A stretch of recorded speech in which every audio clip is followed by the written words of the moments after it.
어떻게 하면 연기법을 체득할 수 있나요? 2025년 3월 12일 100일 법문 24일째 수행법회. 안녕하세요.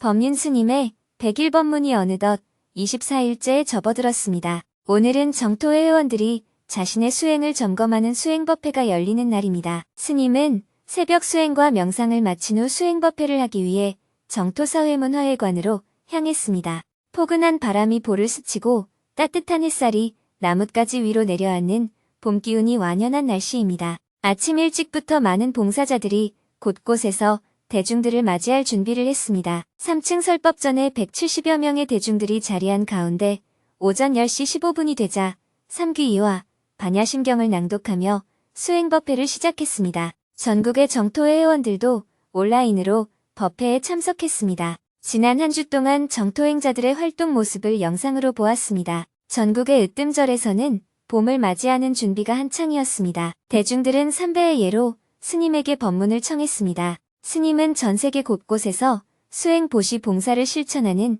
정토회 회원들의 노고에 감사의 마음을 전한 후 대화를 시작했습니다. 오늘은 사전에 질문을 신청한 사람이 없어서 현장에서 질문을 받았습니다. 2명이 손을 들고 스님과 대화를 나누었습니다. 그중 한 명은 사성제, 중도, 팔정도의 가르침은 어느 정도 이해가 가는데 연기법에 대해서는 이해가 되지 않는다며 어떻게 연기법을 체득할 수 있는지 질문했습니다. 어떻게 하면 연기법을 체득할 수 있나요? 저는 사성제, 중도, 팔정도는 어느 정도 이해가 되는데 연기법이 이해가 잘 안 됩니다. 그래서 이번에 경전 강의도 신청하고 불교사회대학도 신청했습니다. 연기법이라는 게 믿음인 건지 아니면 확연하게 보는 건지 헷갈리기도 하고 잘 모르겠습니다. 어떻게 하면 연기법을 체득할 수 있는지 궁금합니다. 부처님의 가르침을 담마라고 합니다. 담마라는 말은 진리라는 뜻입니다. 담마는 인도말로 진리이기 때문에 비단 불교에서만 쓰이는 것이 아니라 다른 종교에서도 두루 널리 쓰이는 말입니다. 그래서 부처님의 가르침을 특별히 붓다 담마라고 합니다. 부처님의 가르침인 진리는 어딘가에 따로 있는 것이 아니라 사실이 곧 진리입니다. 한문으로는 실상이라고 표현하기도 하는데 실제의 모습이라는 뜻입니다. 모든 존재의 실상이 바로 연기입니다. 따라서 연기를 믿는다, 이렇게 표현하면 안 됩니다. 연기법을 이해한다, 연기법을 본다, 연기법을 안다, 이렇게 표현해야 합니다. 연기법을 믿는다는 말은 맞지 않습니다. 불교에서의 믿음이란 사색해서 알거나 법문을 듣고 알거나 경험을 통해서 확연하게 아는 것을 말합니다. 경험을 통해서 확연하게 아는 것이 가장 깊은 믿음이에요.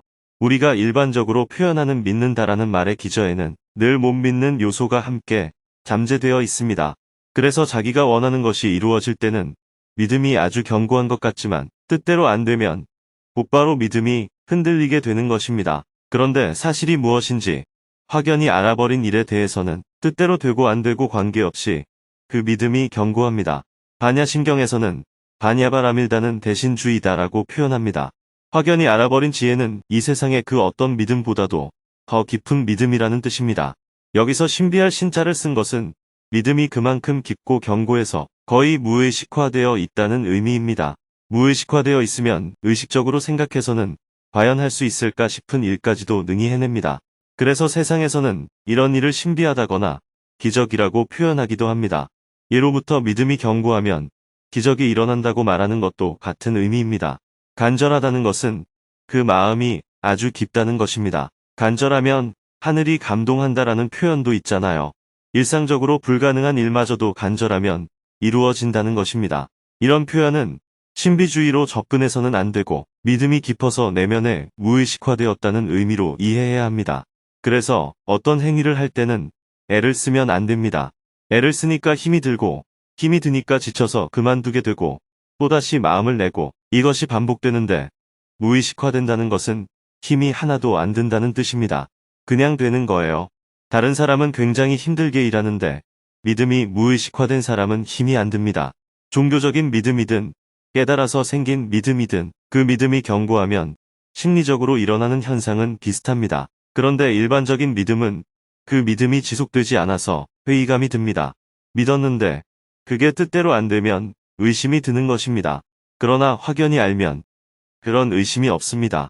물이 높은 데서 낮은 데로 흐르는 것이 진리라면 댐을 만들다가 실패했다고 해서 물이 거꾸로 흐른다고 의심하지 않는 것과 같아요.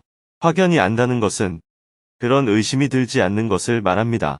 종교에서 강조하는 믿음은 예를 들어 휴거를 믿는다든지 종말을 믿는다든지 하는 것처럼 좀 맹목적인 측면이 있습니다. 믿음이 강한 사람들은 집회를 할 때도 굉장히 동원이 잘 되고 행동도 거침이 없습니다. 믿음이 있으면 조마조마하는 마음이 없이 그냥 해버리게 되기 때문입니다.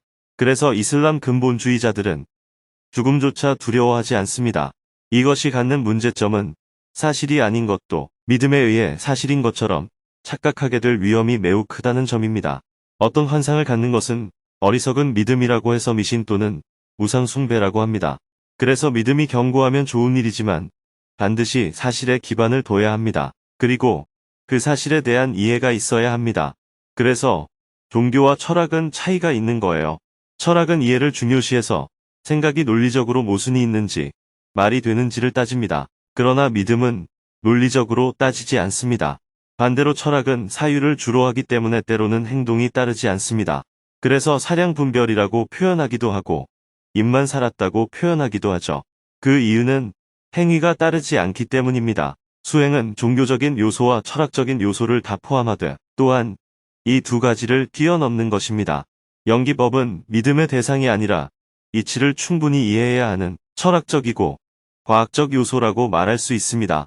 그러면서도 철학이나 과학과 다른 점은 내가 경험해야 한다는 점입니다. 이론적으로 아는 것은 설명과 이해를 통해 가능하지만 내 괴로움이 사라지지 않는다는 문제가 있습니다. 예를 들어 모든 존재가 연관되어 있다고 머리로는 알아도 막상 일을 하다 보면 내 일이냐, 네 일이냐 하고 따지게 됩니다. 의식적으로는 하나라고 알고 있지만 무의식의 세계에서는 내 일, 네 일이 나누어져 있기 때문입니다. 오랜 세월 동안 너와 나를 나누던 무의식적인 습관이 마음속에 남아있기 때문에 특별한 어떤 경험을 통해 확연히 깨닫지 않는 이상 현실에서 극복하기가 쉽지 않습니다. 마치 지구가 둥글다고 머리로 이해하지만 일상에서는 지구가 평평하다고 느낄 수밖에 없는 것과 같습니다. 해가 뜨고 진다라고 말하지 지구가 자전해서 해가 보였다가 안 보였다가 한다고 표현하지는 않습니다. 그것은 일상에서 우리가 경험적으로 해가 뜨고 지는 것을 느낄 수밖에 없기 때문입니다. 우리는 어릴 때부터 그렇게 인식하며 살아왔습니다. 그러나 사실은 태양을 중심으로 지구가 도는 것이지 지구를 중심으로 태양이 도는 것이 아닙니다. 그러나 현실에서 내 눈으로 보고 경험하는 것은 태양이 뜨고 지구를 반복하니 태양이 지구를 도는 것처럼 보이는 거예요. 태양을 중심으로 지구가 태양 주위를 도는 것인데 지구에 사는 우리는 지구가 도는지를 느낄 수가 없습니다. 마치 조용히 날아가는 비행기 안에서는 공중에 떠 있는지 가고 있는지 서 있는지 구분하기 힘든 것과 같습니다. 지구의 자전과 공전의 이치를 학교에서 배웠지만 현실에서는 어릴 때부터 경험해온 대로 느끼며 사는 것입니다. 인공위성을 타고 지구 밖에 나가서 지구가 동그란 공같이 생겼다는 것을 경험하고 오면 훨씬 낫겠죠. 그런데 그럴 수 있는 사람이 몇 명 안 되잖아요. 마찬가지로 연기법도 불교대학에서 과학적인 설명을 듣고 나면 머리로는 어느 정도 이해를 할 수 있어요. 그런데 시골에 사는 노인들이 지구의 자전이나 공전에 대해 듣고 이해하는 정도가 그리 높을 수는 없을 것입니다.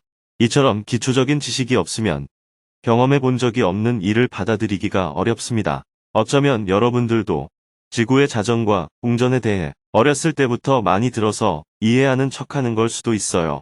연기법은 여러분들이 성인이 되어서 처음 들었으니 생소할 수 있습니다. 지금까지 살아오면서 모든 삶은 개별 존재의 집합이라는 관점에서 배우고 익혀왔잖아요. 늘 어떤 현상을 볼 때마다 주는 것과 받는 것, 이기는 것과 지는 것과 같이 이분법적 관점에서 세상을 보며 살아왔습니다.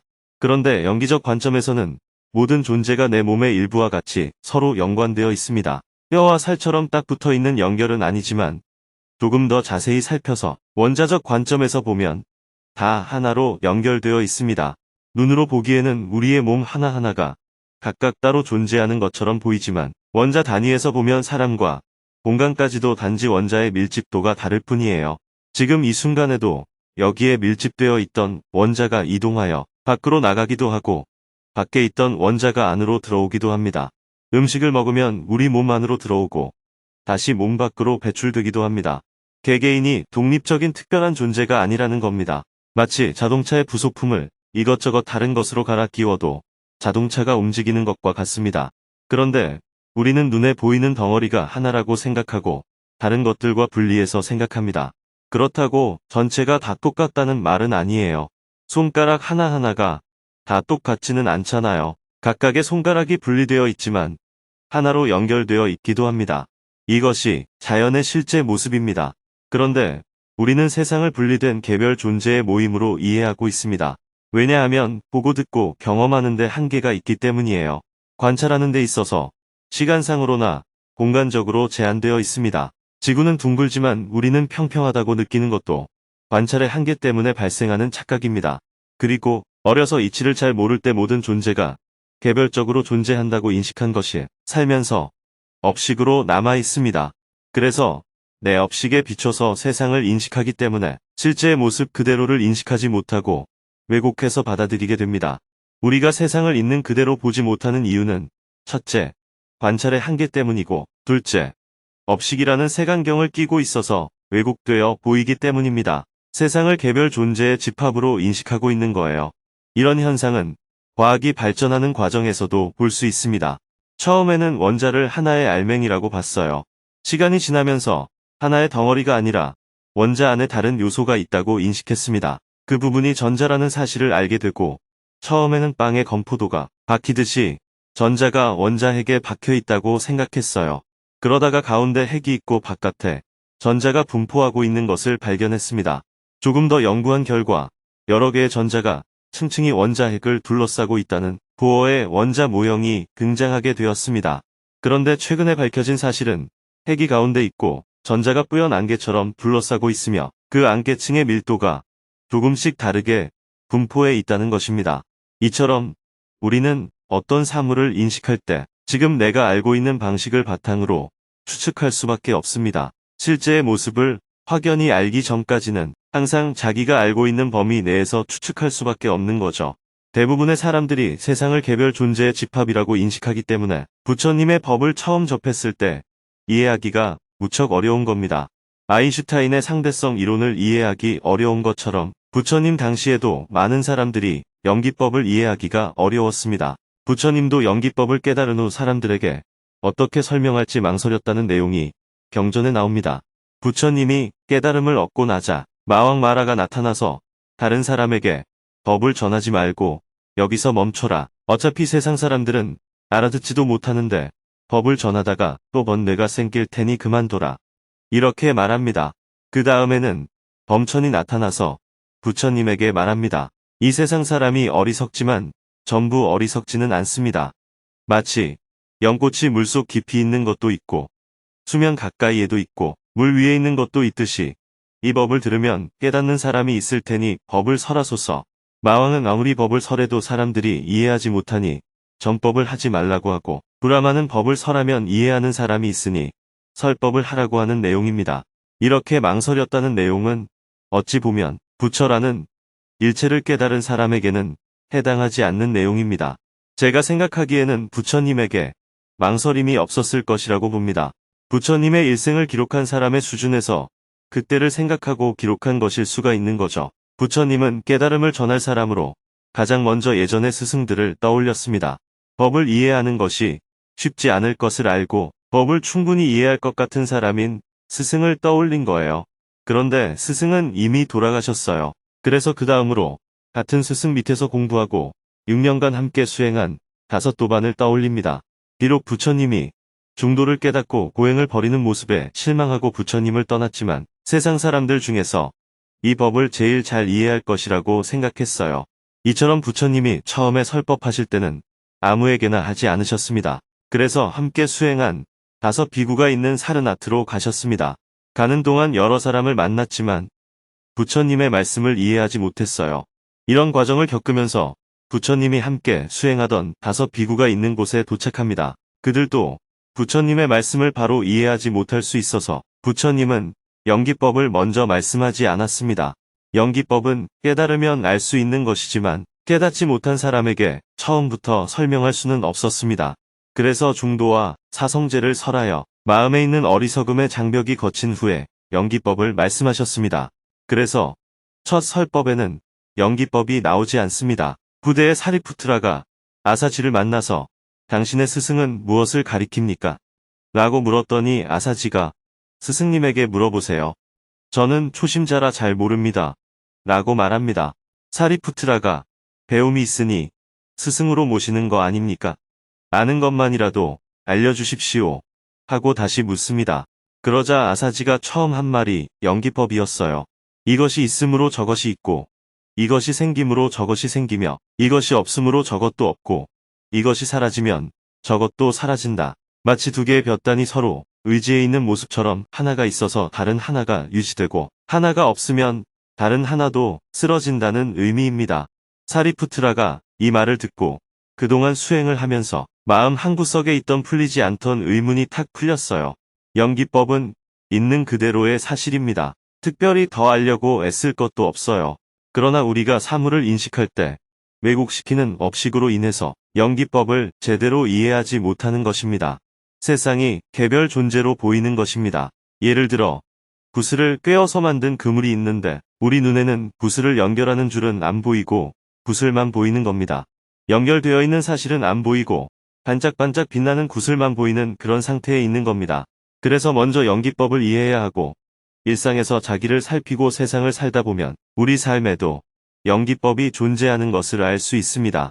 대승불교의 공사상도 연기법에 기초해서 연기법의 다른 표현으로 나온 것입니다. 한 명의 질문을 더 받은 후 법회를 마쳤습니다. 오늘은 출가열반 제1 정진기간입니다. 다 함께 300배 정진을 한 후 마음 나누기를 했습니다. 스님은 지하 1층 식당으로 이동했습니다. 수누리마를 찾아 쓰는 일에 힘쓰고 있는 최한실 선생님이 찾아와서 함께 점심 식사를 했습니다. 작년 10월에 푸른 배달말집 출판기념회 때 만난 이후 그동안 어떻게 지냈는지 안부를 주고받고 어떻게 하면 수누리마를 널리 알릴 수 있을지 많은 이야기를 나누었습니다. 해가 저물고 저녁 7시 30분부터는 저녁반 회원들을 위한 수행법회를 시작했습니다. 3층 설법전에는 130여 명의 대중이 자리하고 전국의 정토회 회원들은 온라인으로 법회에 참석했습니다. 먼저 지난 한 주 동안 국내외에서 정토행자들이 활동한 모습을 영상으로 보았습니다. 이어서 대중들이 삼배의 예로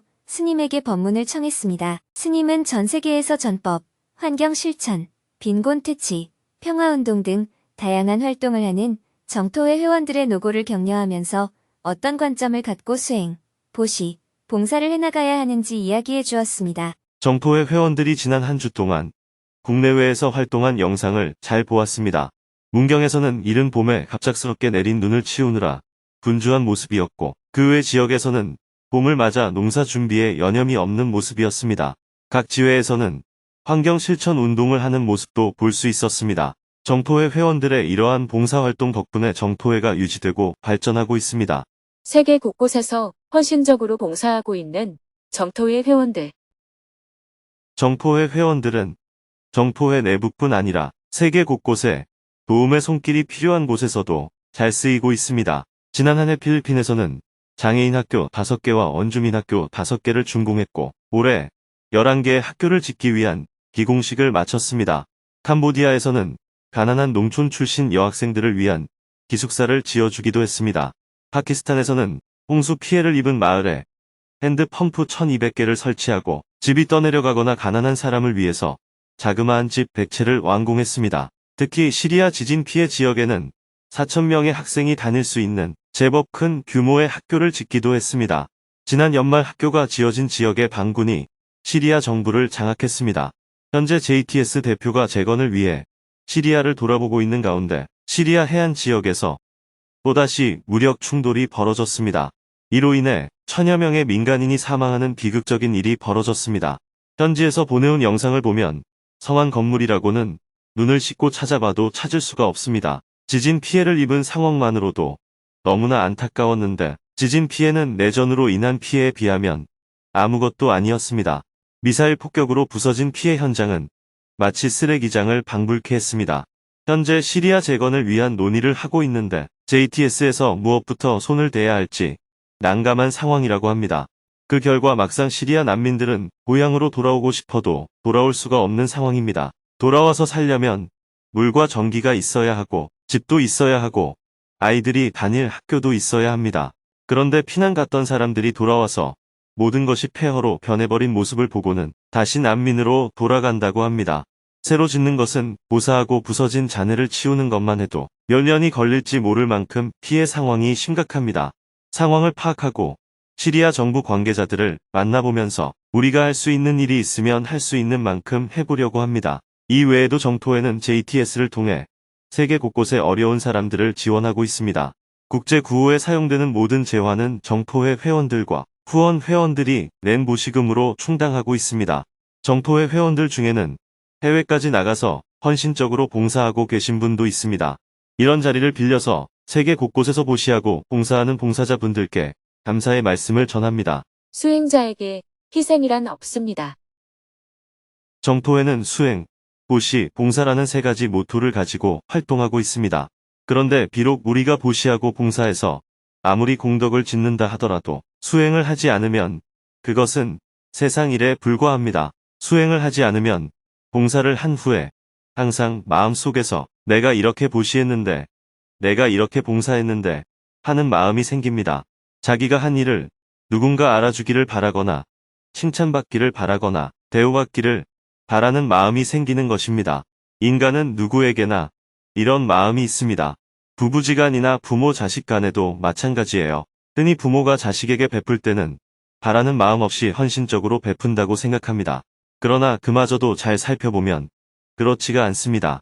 자식이 부모 뜻대로 따라주지 않으면 내가 너를 키우느라 얼마나 고생했는데라고 말합니다. 이렇게 말하는 이유는 아무리 부모라도 자식에게 해준 것에 대해 본전 생각이 나기 때문입니다. 여기 공동체에 들어와 사는 젊은이들의 부모 중에도 지금 투자를 잘못했다고 후회하는 사람이 있을 겁니다. 다른 집 자식들은 취직해서 돈 벌어오고 선물 사오고 여행도 보내주고 결혼해서 손주도 안겨준다는데 내 자식은 돈 들여서 공부시켜 놓았더니 절에 들어가서 아무것도 해주는 게 없다고 하소연을 합니다. 세상을 위해서 참 좋은 일을 하고 있지만 가족 입장에서는 서운한 것이 어찌 보면 당연합니다. 위대한 부처님을 자식으로 둔 정반왕도 늘 부처님이 돌아와서 왕위를 계승했으면 좋겠다고 바랐으니까요. 그래서 우리가 수행을 해야 합니다. 수행하지 않으면 아무리 세상을 위해 좋은 일을 한다고 해도 나중에 후회를 하게 됩니다. 봉사할 시간에 나가서 돈을 벌었더라면, 봉사를 하지 않고 결혼을 했으면 벌써 애가 다 컸을 텐데, 헌신적으로 했는데 아무도 내 노력을 몰라준다. 이런 생각을 하는 것은 결국 자기 자신을 괴롭히는 일입니다. 수행은 스스로를 괴롭히지 않는 것입니다. 수행자에게는 어떤 일을 해도 희생이라는 건 없습니다. 설령 세상 사람들이 이렇게 많은 일을 하느라 희생을 많이 했네라고 말하더라도 정작 본인은 희생한 것이 아니어야 합니다. 그래야 후회가 없습니다. 이 세상 모든 일이 나의 일입니다.